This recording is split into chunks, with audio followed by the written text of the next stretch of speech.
Voy a poner a grabar.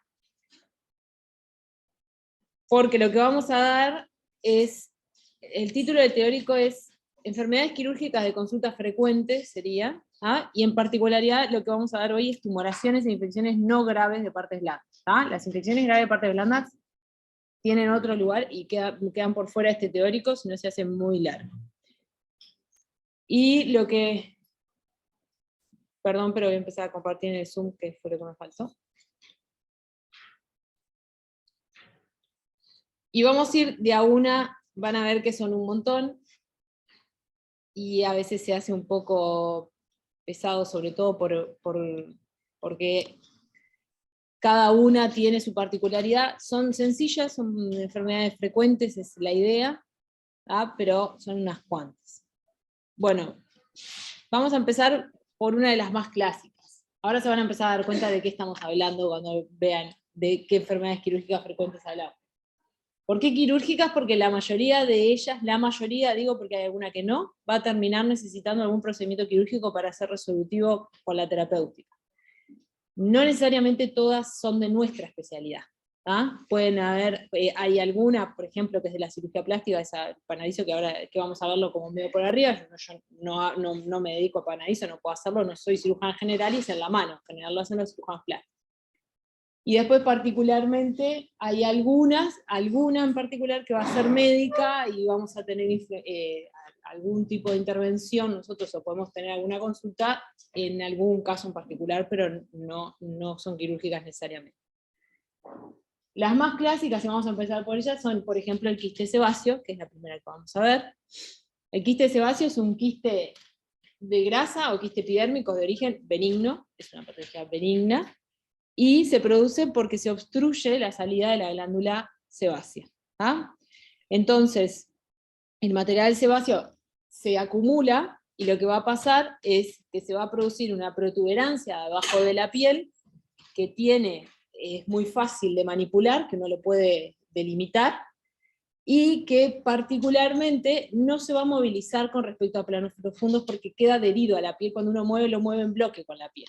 ¿Ah? Eso es muy característico del quiste sebáceo, y van a ver la diferencia con el próximo que vamos a ver, que es el lipoma, que es como yo lo puedo diferenciar, porque no necesariamente ese poro que se ve en la imagen lo vamos a ver siempre. A veces no distinguimos ese pequeño poro que es el típico del quiste sebáceo, y nos queda la duda si estamos ante un lipoma o un quiste sebáceo. Entonces, particularmente este es adherido a la piel, entonces cuando lo movemos, habitualmente se mueve en bloque. ¿Tá? Tiene una consistencia elástica, a veces, aunque firme, porque el contenido del sebo es bien espeso. Tiene un tamaño variable, podemos tener chicos de milímetros o de centímetros, ahí es donde va a venir el tema de cuánto consultan los pacientes por ellos. Los crecimientos van a ser lentos, y se comunican por ese poro al exterior, y lo que les puede pasar muchas veces es que se infecten. Entonces ahí nos va a pasar que tenemos pacientes con múltiples quistes sebáceos, o con quistes sebáceos chicos y múltiples o grandes que motivan la consulta. Es bastante típico del cuero cabelludo, aparecen mucho en dorso, es bastante común, pueden aparecer en la cara, y también aparecen en los genitales, en el escroto en algunos casos. Y lo característico es este puntito, es como clásico que uno pueda diferenciar y definir que es un quiste sebáceo. Si no lo vemos el punto, es ese poro, podemos movilizarlo y asegurarnos que estamos ante un quiste sebáceo. Lo clásico es que cuando se infectan, terminan los pacientes que nunca consultaron, quizás en la emergencia, consultando por la infección de ese quiste sebáceo, que a veces son quistes sebáceos que son grandes y que hacen infecciones con abscesos grandes. Y en la emergencia lo que nos cambia es que el tratamiento va a ser con antibiótico, drenaje, y la resección va a quedar en un segundo plano. Por lo tanto, el tratamiento de la emergencia no es el tratamiento definitivo. Lo que hay que aclarar a los pacientes es que durante una infección de quiste sebáceo, cuando hay absceso, el tratamiento inicial tiene que ser el drenaje y el antibiótico, y una vez resuelto tienen que volver a consultar en policlínica para poder coordinar una resolución real de la enfermedad, porque drenar el absceso no resuelve la enfermedad. ¿Por qué? Porque la característica de estos quistes es que están encapsulados, y si nosotros abrimos y sacamos el contenido de pus y el sebo, no estamos resolviendo la enfermedad. Se va a terminar cerrando y va a acumular de nuevo. O sea que no lo vamos a resolver. Entonces, ¿cuál es el tratamiento definitivo? Es sacarlo completamente, no sacar el contenido. Este es el contenido del sebo, de las cosas asquerosas del quiste, pero lo ideal es sacarlo por fuera, idealmente no viendo sebo, y sacar toda la cápsula. Ahí es donde lo tratamos realmente. Ese es el tratamiento definitivo. Pero les puede pasar frecuentemente en el internado, por ejemplo, que mucha gente consulta por los quistes infectados en puerta y nunca habían consultado. La consulta más típica en la policlínica para sacarlos es cuando los pacientes tienen o tienen muchos o tienen alguno un poco más grande en tamaño, que ahí sí motiva la consulta por un tema estético o porque se les haya infectado alguna vez. Entonces, cuando vamos a hacer la resección, estas son cirugías que habitualmente son ambulatorias, que se hacen con anestesia local. Lo que se hace es se toma el sector donde está el quiste, se le hace anestesia local en la zona en alrededor, buscando anestesiar todo el sector de la piel que vamos a abrir. Habitualmente hacemos una incisión en losange, se llama, que es una incisión dejando el poro central o el sector central de piel superficialmente sobre el quiste, lo resecamos por debajo, por fuera de la cápsula, y lo sacamos entero y lo mandamos a estudiar. Bien. Bien. Si en el Zoom tienen preguntas, las pueden hacer también, las mandan por el chat, y acá, si tienen alguna pregunta sobre las patologías que vamos viendo, me avisan. Bien. Seguimos. El segundo que vamos a ver es el lipoma. Como les decía, también es una tumoración benigna, característicamente es bastante frecuente la consulta por lipomas. Es muy frecuente como tumoración de partes blandas, llega hasta casi la mitad de las tumoraciones de partes blandas pueden llegar a ser lipomas, y ocupa el 90% de los tumores grasos, porque la verdad que el liposarcoma en realidad, el que es maligno, es muy poco frecuente. El benigno es el más frecuente. La proliferación de las células va a generar un aumento de las células adiposas que no va a tener una cápsula. Acá está la diferencia con el quiste sebáceo, o sea que acá vamos a tener que ir buscando sacar completamente este tejido, y a veces es difícil delimitar hasta dónde está esta tumoración, que es lipoma, que está en relación con el subcutáneo. Entonces a veces cuesta un poco los límites, pero no es difícil. Además, como es benigno, no tenemos por qué asegurar algunos márgenes que nos plantearíamos sí en lo maligno.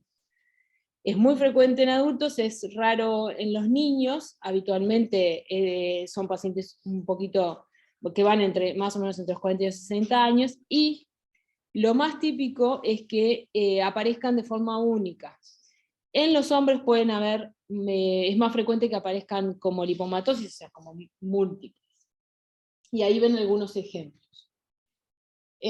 Son superficiales, es bastante común de la espalda, del cuello, también aparecen en los miembros, y también existen los profundos, que incluso, acá no están ni mencionados, pero incluso hemos tenido también lipomas, por ejemplo, en el colon. O sea, hay algún caso, son poco frecuentes, pero pueden aparecer en el peritoneo, pueden aparecer en articulaciones. En las manos y en los pies son profundos, están en relación a veces con los tendones. Y la característica es que no tienen una cápsula clara, sino que es una cápsula fina, o sea que parece más una tela que a veces ni siquiera se distingue, y son muy vascularizados, porque la grasa en esta zona va a estar más vascularizada que el resto del subcutáneo. En general, lo que hay que siempre preguntar a los pacientes cuando aparecen estas tumoraciones es hace cuánto que la tiene, hace cuánto que la notó, qué tamaño tenía, cuándo aumentó de tamaño, si aumentó de tamaño rápidamente, porque ahí es donde vamos a tener la noción. Como les digo, la mayoría de ellos van a ser benignos, pero cuando tenemos algunas características particulares, como el crecimiento rápido, tenemos que ir a descartar y darle prioridad a esa resección. ¿Se puede estar con un lipoma para coordinar sin problemas, sin apuro? Y sí, la realidad es que sí, pero si hay un crecimiento rápido, ahí tenemos que tomar otras consideraciones para que no se demore la resección, porque es con eso que vamos a hacer el diagnóstico.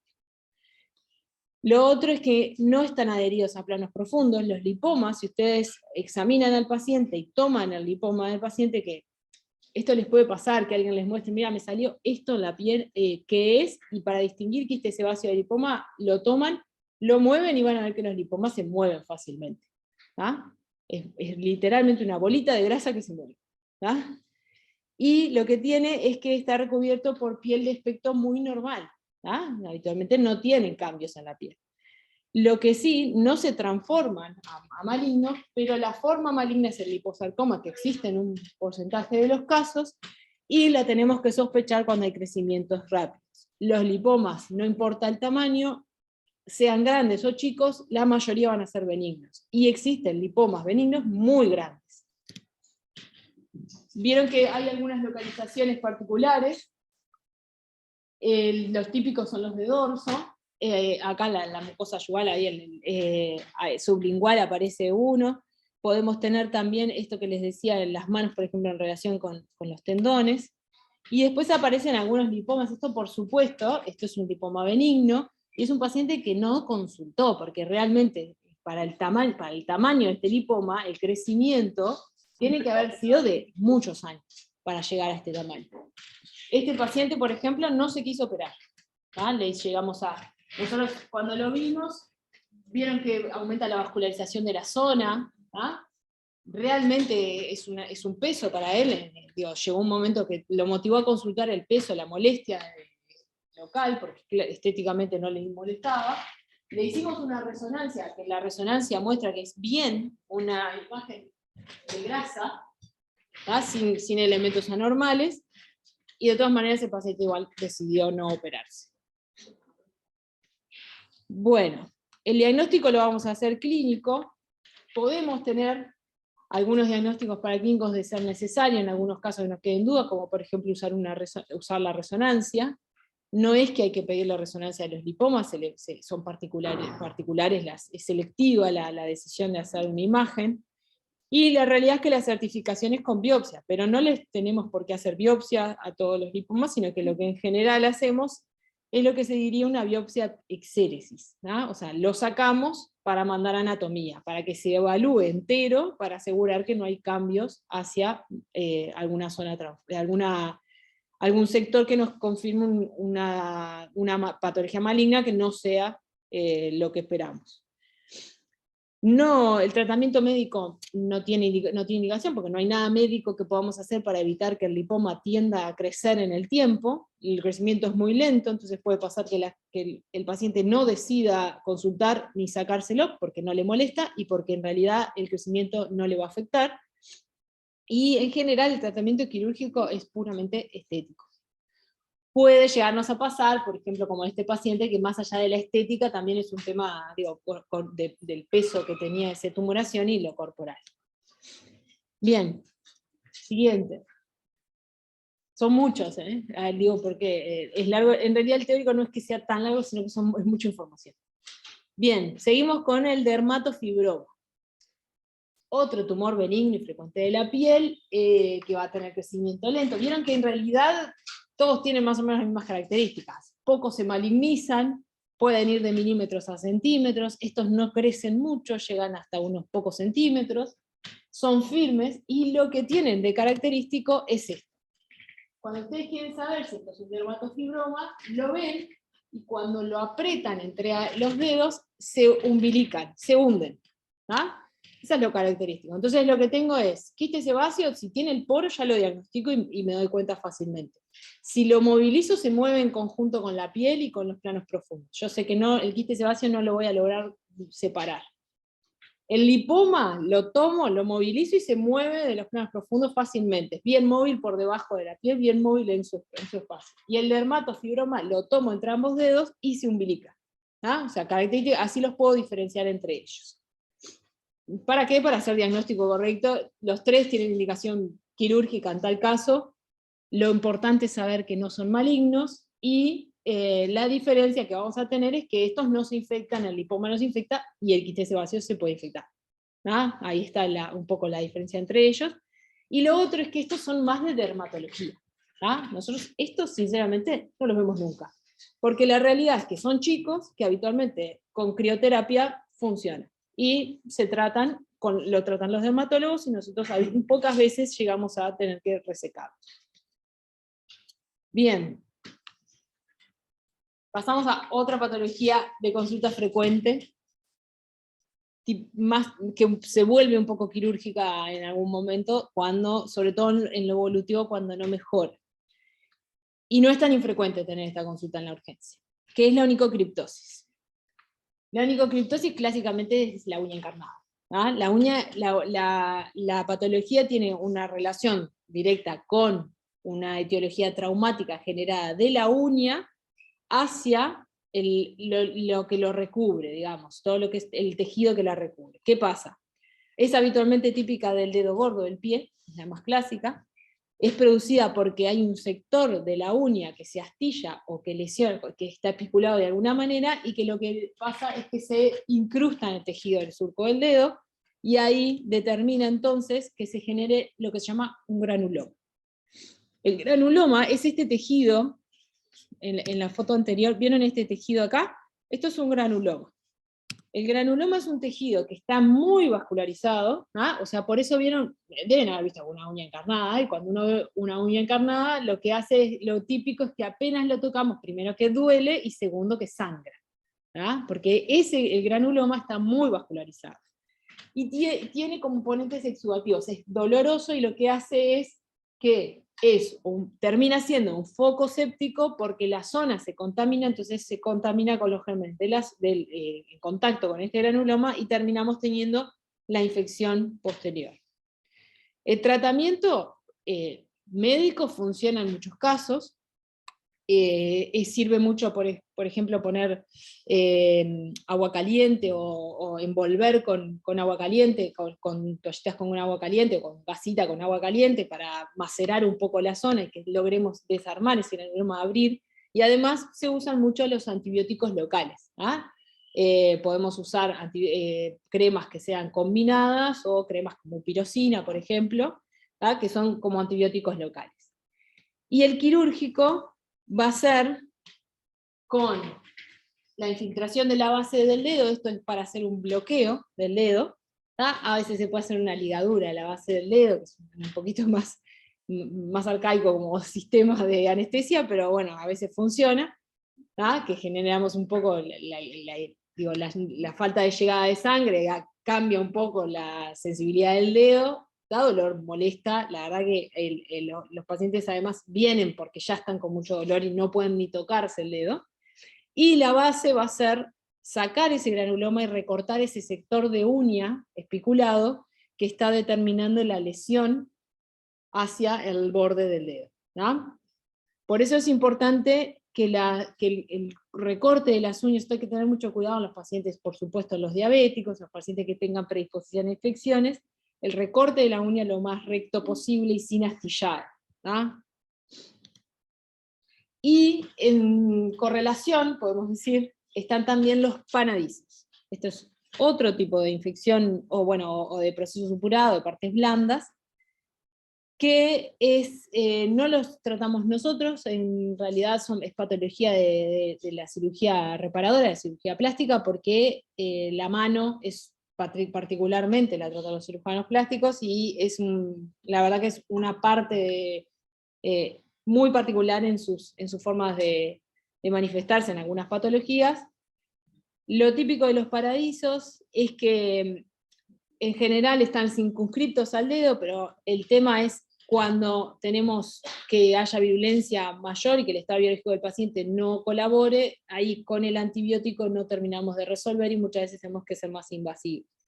Los panadizos profundos en general se consideran procesos supurados autóctonos en los dedos. O sea, el dedo, lo que tiene de particular, es que son áreas contaminadas conceptualmente, sobre todo depende del tipo de tarea que haga la persona, porque obviamente tenemos muchas labores que se hacen con guantes, aunque tengan contaminación, y después tenemos muchas labores que mantienen los dedos contaminados, y que exponen a cualquier tipo de infección de microorganismos un poco más complejos que los normales de la piel. Y ahí tenemos factores coadyuvantes, por ejemplo, los pacientes que pueden tener micosis, o pacientes que tengan alteraciones vasculares, y por supuesto siempre los inmunodeprimidos para todos los supurativos. La realidad es que los panadizos son la mayoría en sí, son traumáticos, son erosiones cutáneas o heridas punzantes de la zona, esto también puede pasar en las manicuras, o sea, hay que tener cuidado con lo que se hace con las uñas, no hay que ser muy invasivo con el dedo y con los pellejos, a veces lo hacemos con la boca también, cuando hay tendencia a comerse las uñas, básicamente.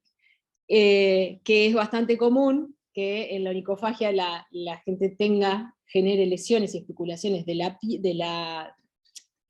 la uña y termine generándose por los mismos microorganismos de la boca contaminación.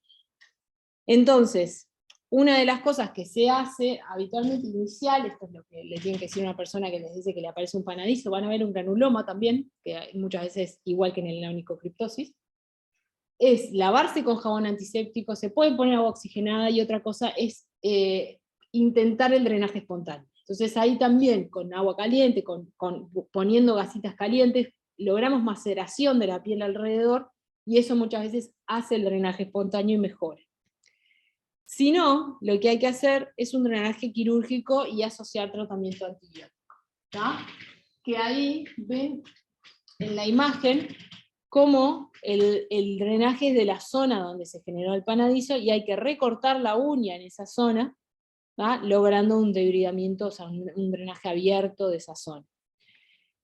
Lo que vamos a tratar es sobre todo Staphylococcus aureus, meticino sensible, ¿no? Por eso usamos mupirocina, por eso usamos cefalosporinas de primera, como cefradina, y como segunda opción, cuando tenemos idea de que puede haber algo más sobreagregado, usar una combinación de betalactámico y betalactamasa, como amoxiclavulánico, y cuando tenemos dudas si no hay una contaminación por un meticino resistente, un aureus meticino resistente, ahí asociar, por ejemplo, Bactrim, trimetoprim sulfametoxazol.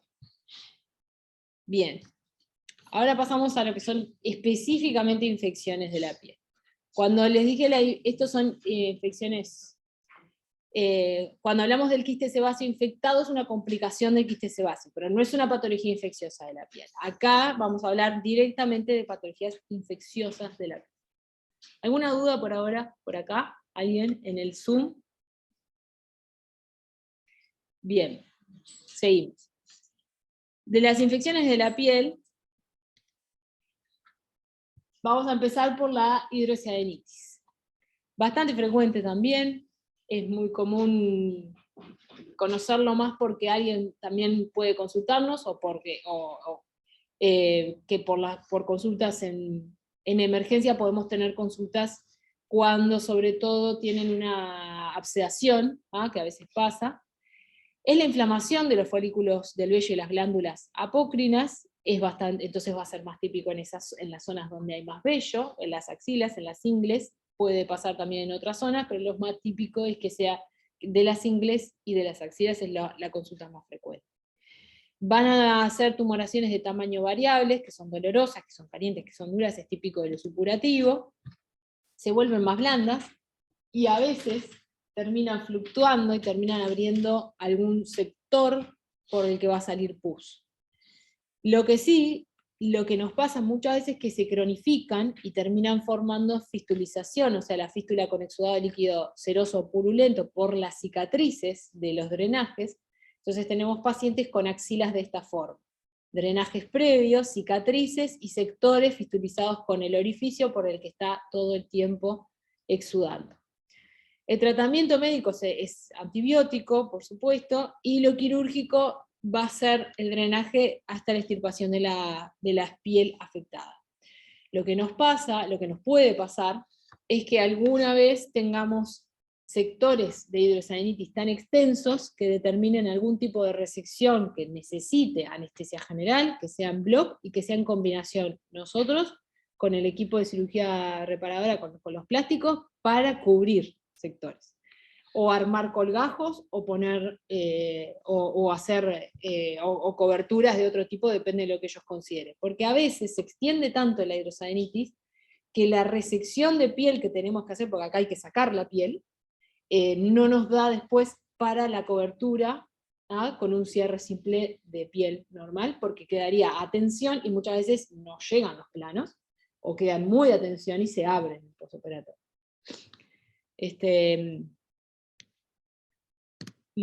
Después, al final les voy a mostrar una imagen de una paciente, por ejemplo, que tenía una hidrosalinitis genital, digo, inguinal, que era tan extensa que se necesitó planos de cobertura. Bueno, otro, y este es clásico, muy típico y muy frecuente de consulta, consulta típica de emergencia o de policlínica de medicina general, o es más típico como de la consulta de la emergencia de los lugares como de los centros periféricos, que es el forúnculo. ¿Tá? En la inflamación del folículo piloso, básicamente. ¿Tá? Y lo que vamos a tener, obviamente que va a estar, puede aparecer en todo el cuerpo, lo más típico es que sea que aparezca en el cuello, en las axilas, alrededor del ano podemos tener, en los genitales y en el muslo. Es bastante típico de los miembros inferiores, sobre todo de la parte glútea o del muslo. Y lo que tienen de característico es que vemos el pus en el centro. ¿No? Así es el forúnculo. A diferencia de cómo vamos a ver el absceso. ¿No? El absceso no es como no tiene que ver con el folículo piloso, es la colección de pus en una cavidad que se forma nueva. ¿Tá? Entonces, ¿qué pasa? También, obviamente, va a poder estar en cualquier parte del organismo, pero acá tenemos muchas veces una relación con algún procedimiento que determina la infección de esa zona. ¿Ah? A veces nos pasa mucho que tenemos pacientes, por ejemplo, pacientes que se están dando inyectables, ¿ah? Y que en algún momento pueden terminar siendo un absceso con el punto de entrada va a ser la punción del inyectable, eso nos puede pasar. Lo que sí es que hay una infección de tejido y los glóbulos blancos migran, por supuesto, y van a juntar pus en esa zona. Lo que vamos a ver característicamente del absceso es que lo tocamos, es fluctuante y por dentro se nota que hay contenido líquido en su interior. El absceso no lo vamos a poder tratar solo con antibióticos. El forúnculo en realidad tampoco. Lo que pasa es que el forúnculo tiende a abrirse, por el mismo folículo termina abriéndose y saliendo el pus muchas veces, o nosotros lo tenemos que abrir, pero hay que hacer la combinación quirúrgica y antibiótico. Y el absceso, para abrirse espontáneamente, tiene que horadar todo el plano cutáneo como para llegar a la salida, y en general no son tan superficiales como para eso, sino que lo que terminamos haciendo es la necesidad de hacer anestesia local, incisión, drenaje completo, muchas veces si son abscesos grandes, incluso hacen septos interiores, entonces ahí tenemos que lavar para que no quede contenido, porque si no lo que tiende a pasar es que se acumula de nuevo, y muchas veces van a necesitar que dejemos mechado, o que dejemos una lámina de guante, que dejemos algo que haga que no se cierre tan rápidamente la cavidad para que no abscede de nuevo. ¿Tá? Y con eso, ese es el drenaje quirúrgico, y a eso le vamos a asociar el antibiótico. ¿Tá? Si yo no dreno el pus, no lo trato, porque ahí no va a llegar el antibiótico. Tengo que hacer el drenaje, un drenaje extenso, tengo que dejar una lámina de guante o una mecha para mantener eso, y hacer unas curaciones hasta que la cavidad esté limpia para lograr empezar a cerrarse por segunda intención. ¿Ah?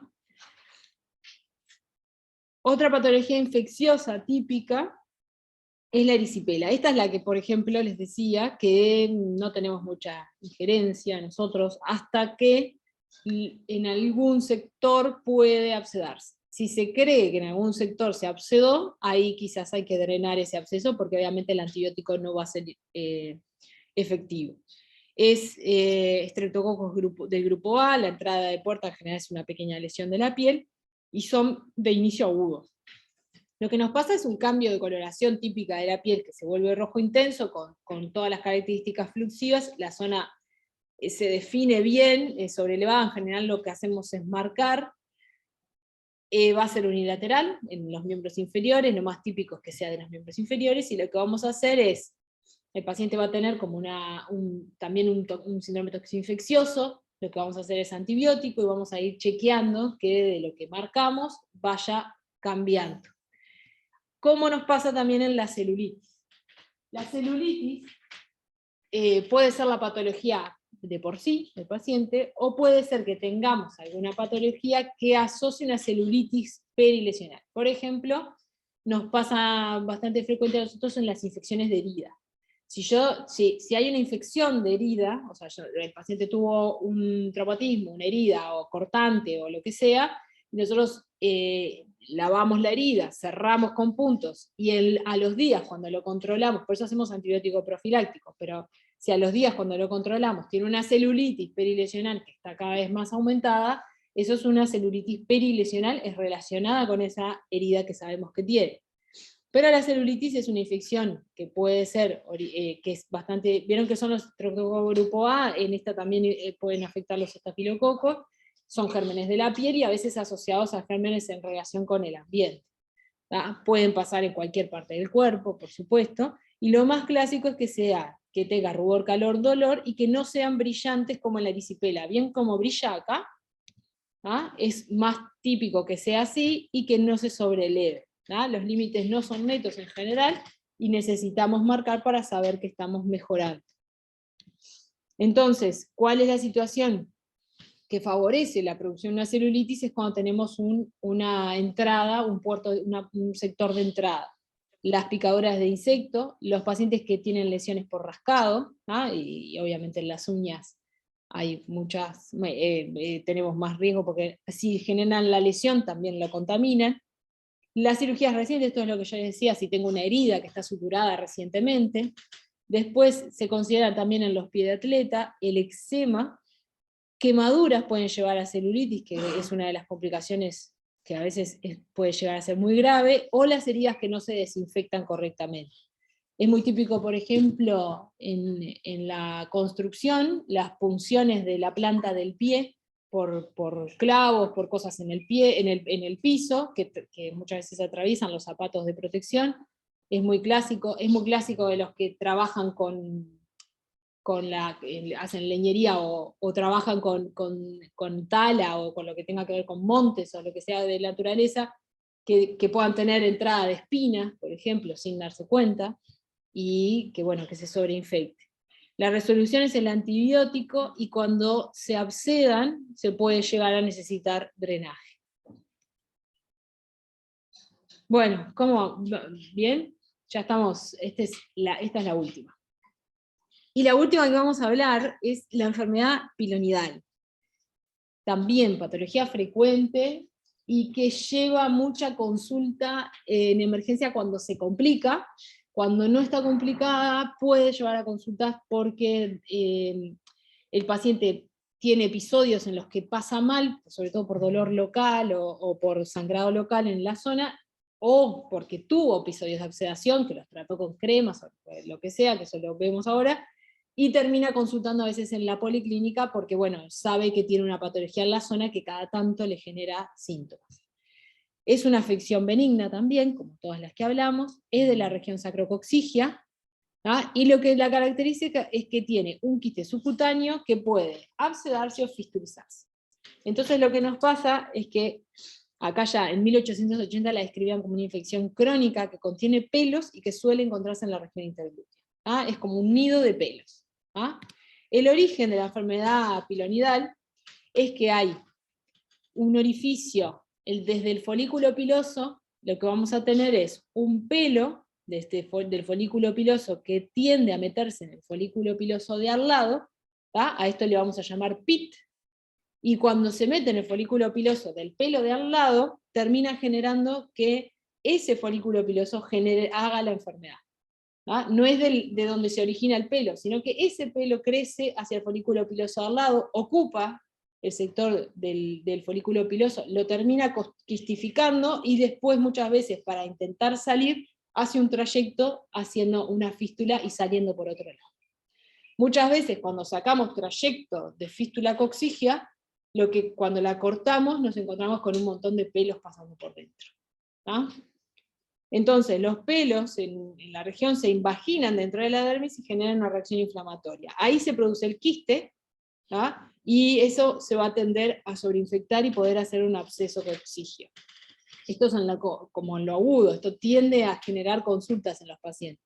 Lo que sí a veces nos pasa es que si esos abscesos se resuelven y el paciente no tiene síntomas, a veces no nota, pero cada tanto se le inflama y le molesta. Y ahí es donde terminamos encontrando las fístulas coccígeas, que es el trayecto, no en su etapa de absceso, con pus, sino el trayecto en su etapa crónica. Y ahí vemos los pacientes, por ejemplo, que tienen quistes crónicos. Ahora, esto no son regiones abscedadas, esta es la típica que se drenó en algún momento, ¿ah? Que es una molestia en la región sacrococcígea, o tienen orificio de fístula. ¿Ah? Y a veces terminan, este es el quiste crónico, acá en algún caso, esto es un absceso en realidad, perdón, estos son los quistes crónicos, y acá tenemos un orificio de fístula coccígea. ¿Qué vamos a hacer? El tratamiento de la situación que tenga el paciente en ese momento y del origen de la enfermedad. Si tenemos un absceso de una fístula coccígea, el paciente consulta en la emergencia, por ejemplo, lo que hay que hacer es lo mismo que nos pasa con el quiste sebáceo: drenar el absceso, hacer antibiótico, y una vez que esté resuelta la parte infecciosa aguda, ahí hay que coordinar una cirugía que sea de la enfermedad, del origen de la enfermedad. O sea, sacar completamente el origen de la enfermedad, que es lo que les venía diciendo del folículo que se quistificó, más el trayecto de fístula que encontremos. Y a veces los pacientes tienen un orificio bien cercano a la sacrococcix y el trayecto se hace hacia cualquier lado, ¿tá? Y tienen fístulas largas y pueden tener absceso en todo el trayecto. Cuando drenamos, porque lo encontramos abscedado, ese drenaje lo tenemos que dejar a veces con lámina de guante o con mecha para que no se cierre rápidamente y que no nos pase, como les decía con el absceso. Lo conceptual, siempre que haya una cavidad abscedada, es que no se cierre rápidamente. Primero que no la cerramos, o sea, drenamos el pus, limpiamos la cavidad y no hacemos puntos. Dejamos abierto. Va a cerrar por segunda intención. Eso significa que desde el fondo hacia la superficie va a ir generando un cierre del tejido, ¿no? O sea, desde lo que corresponda, dermis, subdermis, lo que sea, hasta la piel. Lo que nos pasa es que si no lo cerramos correctamente, si lo cerramos o si no lo dejamos abierto, y depende un poco de la cicatrización del paciente. Entonces, si el paciente tiende a cicatrizar rápido, a veces se cierra y se cicatriza la piel y cierra la piel, y por debajo nos queda la cavidad con la posibilidad de abscedarse de nuevo. Así que conceptualmente, cuando drenen algo con pus, deberían intentar que quede bien abierto por un tiempo, hasta que logremos tener una cavidad limpia y me empiece a cerrar desde el fondo, ¿no? La indicación de estos pacientes es de tratamiento quirúrgico cuando hay un quiste persistente, que el paciente nota los síntomas, cuando hace abscesos recurrentes, o cuando tienen la fístula ya establecida, que es sintomática. ¿Ah? El tratamiento quirúrgico de esta enfermedad va a ser con una técnica de escisión, o sea, de resección de toda esta patología abierta, que puede ser cerrada o abierta. ¿Por qué? Porque estamos en la parte crónica de la enfermedad, no deberíamos tener pus. Si encontramos algo infeccioso, no lo dejamos cerrado. Esta es la técnica de escisión cerrada, que es hacer la resección que resecamos con la piel por encima, porque vieron que hablamos de una enfermedad que se expresa en los folículos pilosos, lo tenemos que sacar. Y la técnica cerrada, la discusión que tiene en general entre los que no, o sea, los que no pregonan por ella, o que pregonan más por la técnica abierta, es que es verdad, conceptualmente es una patología supurativa, y podemos tiende a abrirse y tiende a infectarse. Entonces nos pasa, es una zona además que el paciente en cualquier movimiento tironea, se nos abren mucho los puntos, la verdad, y terminan con curaciones para el cierre por segundo. Después hay técnicas de destrechamiento nomás, esto es más sobre todo cuando está infectado, o de plastia en cuando tenemos realmente trayectos muy grandes que no podemos cubrir con la propia piel del paciente. Este es un ejemplo de la técnica de escisión que hacemos tipo semicerrada. Este punto pasaríamos, ¿vieron cómo pasamos acá? Esto es un estilete, ¿ah?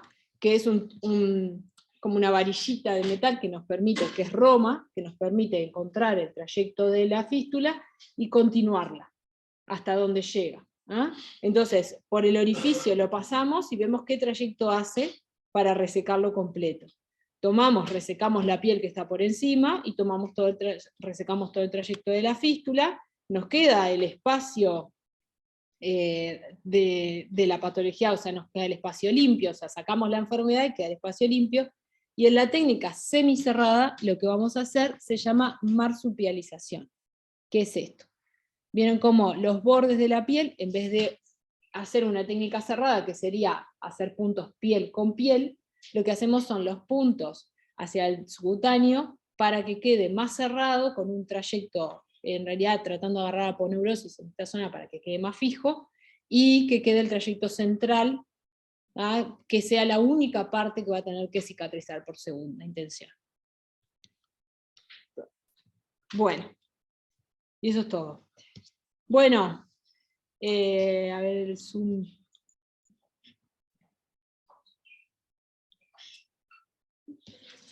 Bueno, si tienen alguna consulta, alguna pregunta, los que están conectados en el Zoom.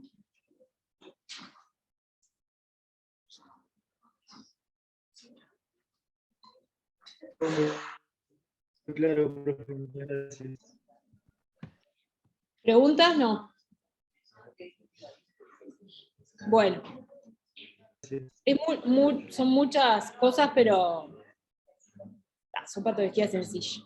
Antes de que se desconecten, les tenía que transmitir una información. El lunes, para el lunes o antes del lunes, se van a contactar con estudiantes, o sea, no sé, yo no sé las listas ni nada, pero les van a avisar, porque van a empezar a venir los días que no les toca venir a rotaciones por otras especialidades, disciplinas, lo que sea. O sea, la idea es que los días que no les toca, específicamente con nosotros, sino que vengan los otros días que no les toca, les va a tocar de a pocos, porque no es que pueden ir todos, pero se irán dividiendo. Y ahí van a poder ir a endoscopía, a imagen, creo que urología, digo, ¿no? con los diferentes servicios de otras especialidades y algunas disciplinas que está bueno que vayan a mirar procedimientos y eso. ¿No? Así que los van a contactar. No les sé decir en qué orden ni cómo, pero eso ya les contactarán. ¿Está? Así que les avisan qué día les toca venir y a dónde. ¿Está? Así que eso considérenlo para los días que no les toca con nosotros. Tampoco sé eso. No sé si eligen ustedes, no sé, pero está. Sé que creo que va a estar medio organizado, porque si no es medio caos. ¿Ah? Bueno, muy bien.